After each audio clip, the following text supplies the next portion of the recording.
Да погледнеме кои настани беа актуелни денес. Хотам ќе бара одговорност доколку навреме не завршат градежните работи кај Подмолје.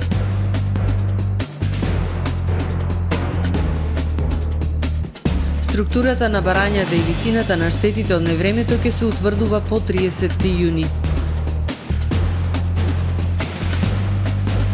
Глувите и наглуви лица од регионов имаат чест за прв пат да гледаат професионална театарска представа на знаковен јазик.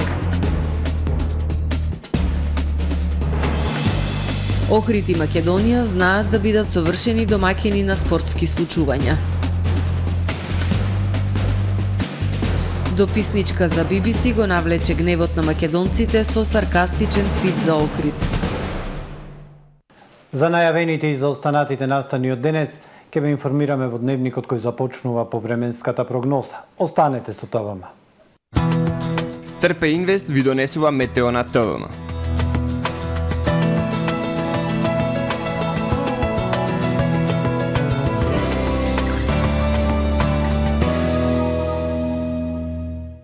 Во Охрид денес превладуваше претежно сончево време со локална облачност и топло, со услови за слаб дожд во попладневните часови беа измерени максимални 28 степени Целзиусови, а во текот на ноќта кон четврток ќе биде ведро и свежо. Утре во западна, северозападна Европа, како и во источна и југоисточна, ќе превладува умерено облачно и нестабилно време со дожд и грмотевици. Слаб дожд ќе има на Апенинскиот и Балканскиот полуостров, а останатите делови од Европа времето сончево и свежо. На Балканскиот полуостров во четврток времето претежно сончево, ќе има локална облачност, ќе биде свежо со дневни температури кои ќе бележат пад. Во јужните делови од полуостровот умерено облачно и нестабилно со дожд и грмотевици. Максималните температури на Балканот од 22 до 29 степени. Во Македонија во четврток свежо утро со пад на утринските температури кои ќе бидат во интервал од 8 до 18 степени, а времето во текот на денот сончево со локална облачност, ветровито и свежо со дополнителен пад на дневните температури. Попладне локално во северозападните и западните делови услови за локални врнежи од дожд, грмотевици и појава на невреме локално. Максималните дневни температури до 20 односно 30 степени, а во Македонија УВ индексот со вредност 8. Во Охрид во четврток времето претежно сончево со локална облачност и топло, а попладне развојна нестабилност која ќе донесе умерено облачно и нестабилно време со дожд. Утринската 13, дневната 23 степени. Во петок свежо утро и со температура до 11 степени, а времето во текот на денот сончево и топло со максимални 26. Во сабота не очекува сончево време со локална облачност и максимални 26 степени, а во недела претежно сончево, попладне умерено облачно и нестабилно со дожд и дневна температура до 25 степени Целзиусови.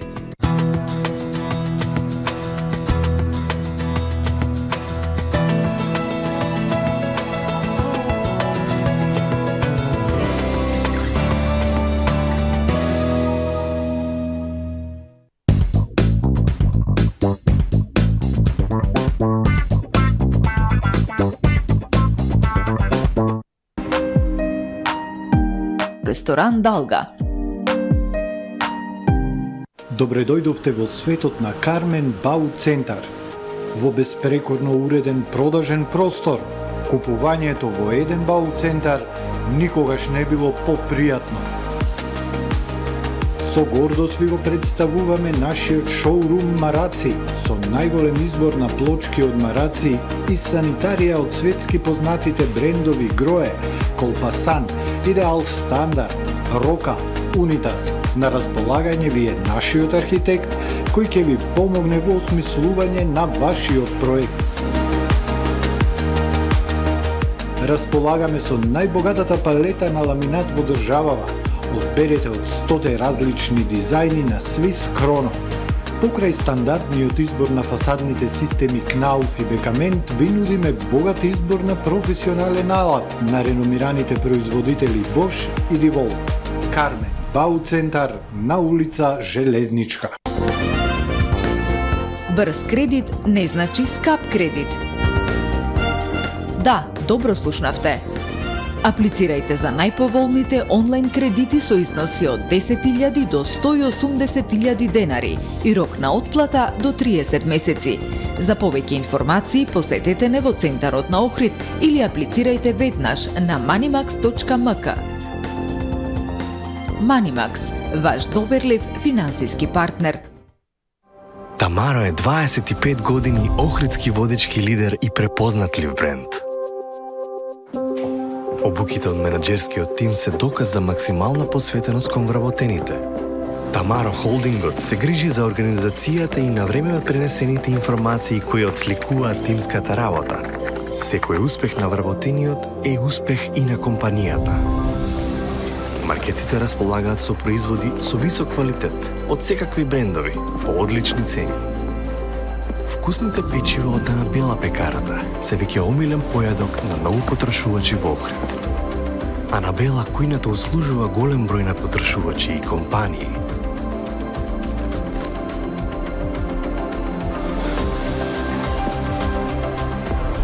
Рибарата е секогаш снабдена со најразлични видови на риба и морски плодови. А месарниците располагаат со свежо месо и месни производи во секое време. Уживајте во својот охридски домаќин. Тамаро, повеќе од маркет.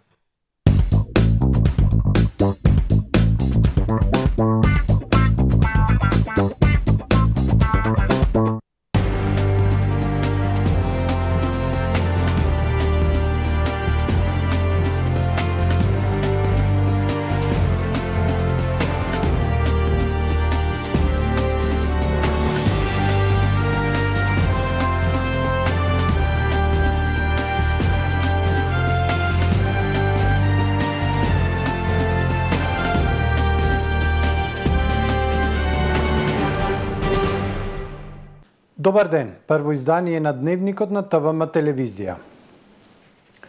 Хотелската асоциација во земјава ќе бара одговорност доколку до 10 јули не завршат градежните работи кај Подморе. Велат туристичкиот сектор трпи огромни загуби поради лошата патна инфраструктура на брегот на Охридското езеро. Хотам ќе бара одговорност доколку до 10 јули не завршат градежните зафати на патот кај Подмоле. Од Хотелската асоциација велат туристичкиот сектор трпи огромни штети од затворањето на влезот кон Охрид со пренасочувањето на сообраќајот на стариот пат во ек на летна сезона и воопшто од лошата патна инфраструктура на брегот на Охридското езеро. Најкритична е делницата која го поврзува Охридскиот аеродром со двата туристички центри, но и автопатот Охрид-Кичево, кој веќе 8 години е во изградба. Но ако тоа не се направи, значи следува некаква одговорност од нивна страна, значи ќе мора некој да сноси одговорност.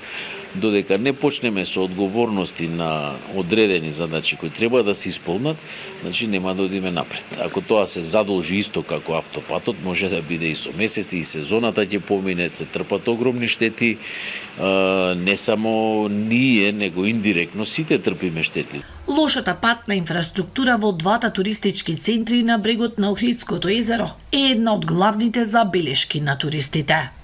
Има поплаки, поготово на повратници гости, кои ни доаѓаат секоја година или секоја втора година.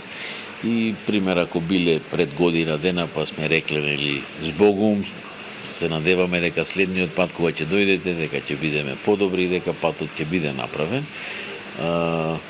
И не се случува тоа и после неколку години, нели, такви поздравувања, веќе и со шега го сваќаат тоа. Со уредена патна инфраструктура вдолж брегот на Охридското крајбрежје ќе се збогати туристичката понуда и ќе се зголеми движењето на гостите, почнувајќи од Свети Наум па се до Радожда, што ќе придонесе за пораст на локалната економија. Градоначалникот на Охрид Кирил Пецаков по повод големиот муслимански празник Курбан Бајрам упати честитка до своите сограѓани со исламска вероисповест. Празникот на хуманоста, дарувањето и солидарноста посакувам да го минете во добро здравје, љубов и благосостојба во домовите, подавајќи рака на сите оние кои имаат потреба од подкрепа или помош. Меѓусебното почитување без разлика на верската, етничката или која и да било друга припадност, од секогаш го краселе ова општество и затоа на овие празнични денови се радуваме сите заедно. Курбан Бајрам не подсетува дека сите неволји можеме заеднички да ги совладаме како и досега, во духот на вековната традиција на соживот. Ние како локална власт и понатаму посветено ќе работиме со цел да обезбедиме подобри услови за живот, развој и напредок на секој поединец целејки кон развиен и просперитетен Охрид, стои во честитката на градоначалникот Пецаков по повод големиот муслимански празник Курбан Бајрам. Стотици барања на ден пристигнуваат за обештетување од невремето кој викендов ги зафати Охрид и Дебарт. Само за 2 дена до архивата на локалната самоуправа граѓани од Охрид поднеле 400 барања, од кои најголем дел се поднесени од страна на регистрирани земјоделци. Голем е бројот и на барања кои се однесуваат на материјална штета направена на куќи, особено во населбите Видобиште и Гоце Делчев, кои беа најпогодени од невремето. Од Оделението за односи со јавност при општина Охрид денес ни информираат дека структурата на барањата и висината на штетите ќе се утврдува по завршување на рокот за пријава кој истекува овој петок 30 јуни. Охриѓани продолжуваат со пријавувањето на штети предизвикани од невремето кој викендов го зафати Охрид. Само во првите 2 дена беа поднесени повеќе од 400 барања за обештетување, од кои најголем дел се поднесени од страна на регистрирани земјоделци. Не е за занемарување и бројот на штети кои невремето ги направи и врз објекти за домување, особено во населбите Видобиште и Гоце Делчев, кои беа најпогодени од невремето. Од Оделението за односи со јавност при општина Охрид ЗТВМ информираа дека со точна бројка на поднесени барања ќе излезат во текот на наредната недела, односно по истекот на рокот за поднесување пријави кој завршува овој петок 30 јуни. Барањата се доставуваат до архивата на локалната самоуправа, заедно со фотокопија од лична карта, имотен лист и трансакциона сметка. Типот на барањата е различен. Посебно има барање за направени штети на земјоделски култури, а посебно за направени штети врз објекти за домување.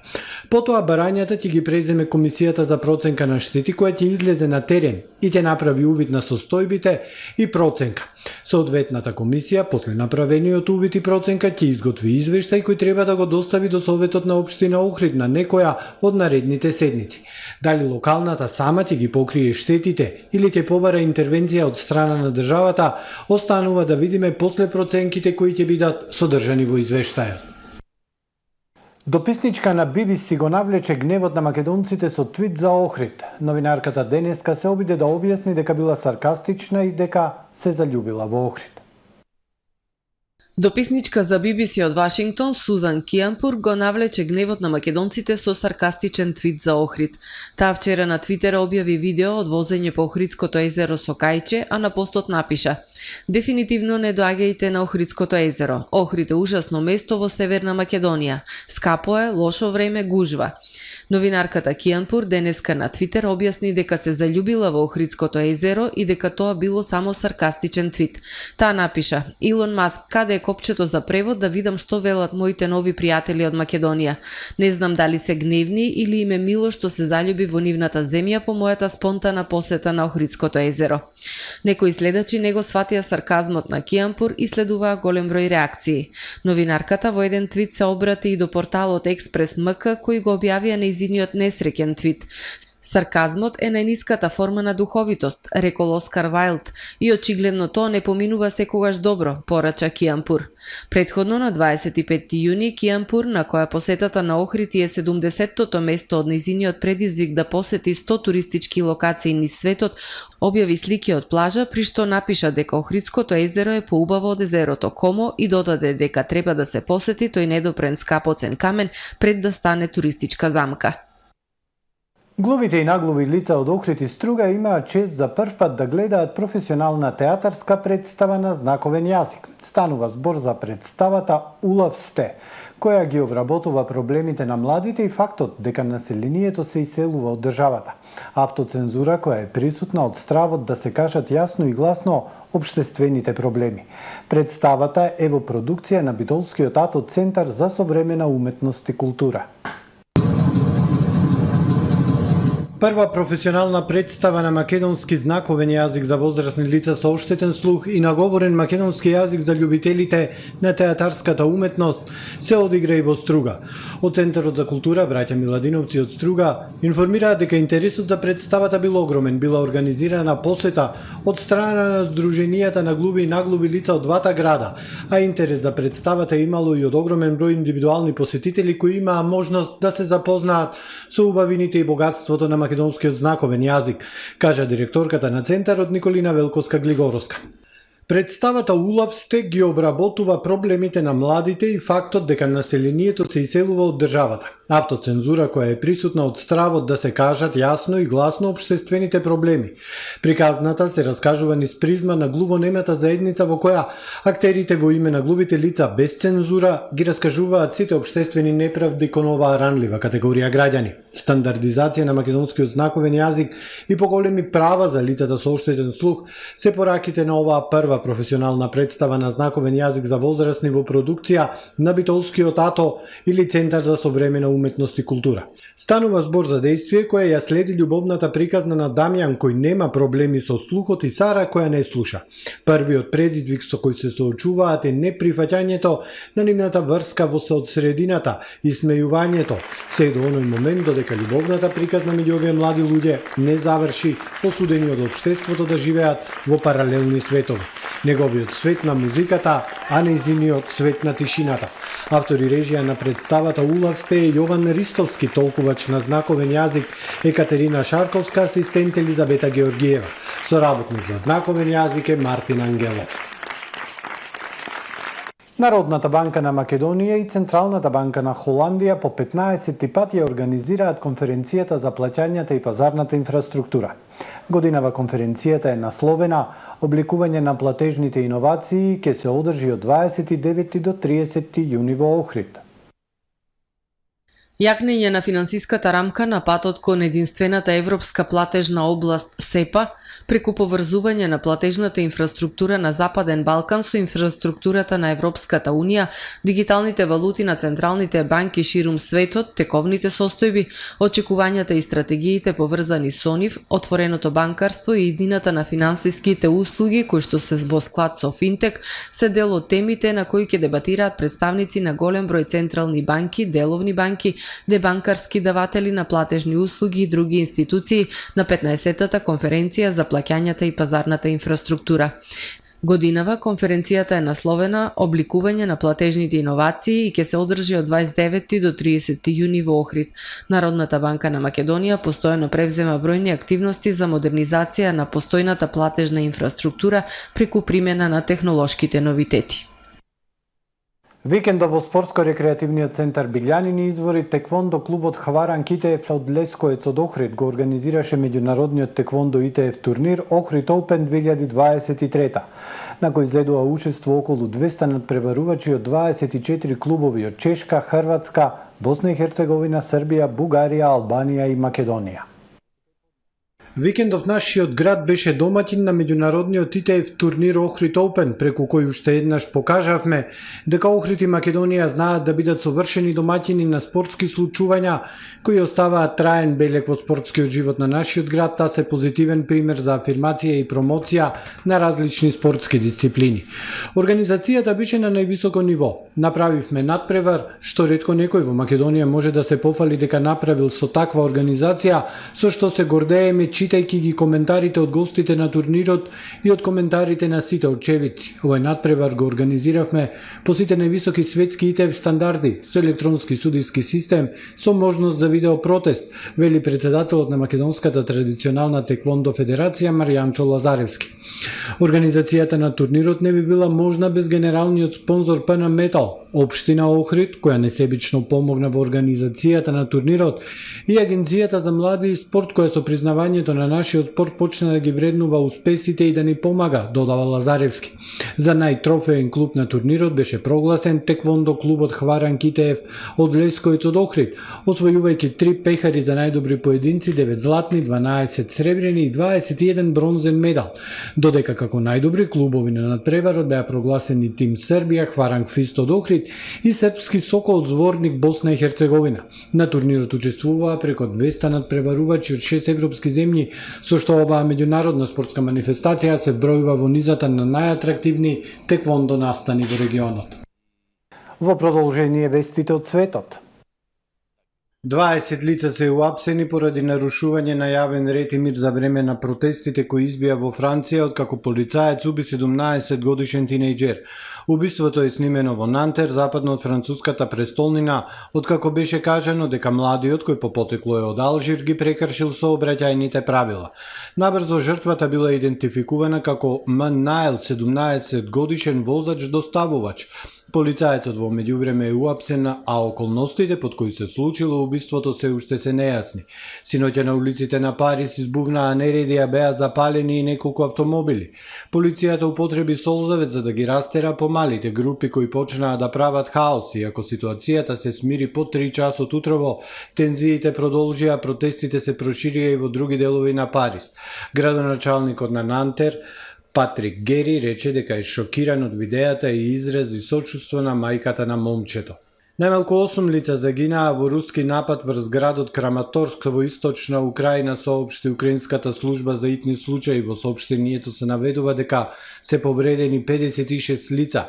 Руските сили синоќа истрелаа еден ракетен проектил врз кварт со ресторани во градот Краматорск во источна Украина, а друг проектил врз село во предградието на овој град. Соопшти локалната полиција. Во ударот на друг проектил во село во близина на Краматорск 5 лица се ранети. Според украинските власти, неколку згради биле погодени и во Кременчук, 375 км западно од Краматорск, во центарот на Украина една година по сличен напад на тамошен трговски центар во кој најмалку 20 луѓе ги загубиле животите. Повеќе од 200 милиарди долари може би се украдени од две големи иницијативи за помош на малите бизниси за време на пандемијата на коронавирус, според новата проценка на американски наблюдувања. Администрацијата нагласува колку биле ранливи програмите за заштита на малите предпријатија и за заемите во случај на економски повреди предизвикани од корона пандемијата за измамниците, особено во раните фази на пандемијата. Во извештајот на ИДЕЛ и GPP биле исплатени на потенцијални измамници најмалку 17% од сите средства за COVID. Проценката за измама на програмата за економски повреди во случај на COVID-19 тежи повеќе од 136 милиарди американски долари или 33% од вкупните пари потрошени за таа програма, се наведува во извештајот. Associated Press на 13 јуни објави дека измамниците потенцијално украли околу 280 милиарди долари на помош, додека други 123 милиарди биле потрошени погрешно. Посетителите на туристичкиот град во југозападна Јапонија биле изненадени кога се разбудиле и кога откриле дека инаку кристалното чисто море станало црвено по истекување на вода од локалната пиварница. Фотографиите и видеата на социјалните мрежи покажуваат црвена вода како тече по реките до пристаништето Наго и островот Окинава. Градот е познат по смарагдни води и песочни плажи. Од локалната пиварница вела дека жителите нема за што да се плашат, тврда дека имало истекување во еден од нивните објекти и дека обоеното море не представува опасност за луѓето и морскиот живот. Додаваат дека истекувањето било запрено до 9 часот и 30 минути по локално време утрово, иако портпаролот на јапонската крајбрежна стража изјавил дека морската вода во близина на пиварницата се уште е црвена. Пропанол гликолот често се користи во прехранбената, козметичката и фармацевската индустрија. Почитувани гледачи, ова е се во првото издание на Дневникот на ТВМ. Ви благодарам што не следите. Пријатно!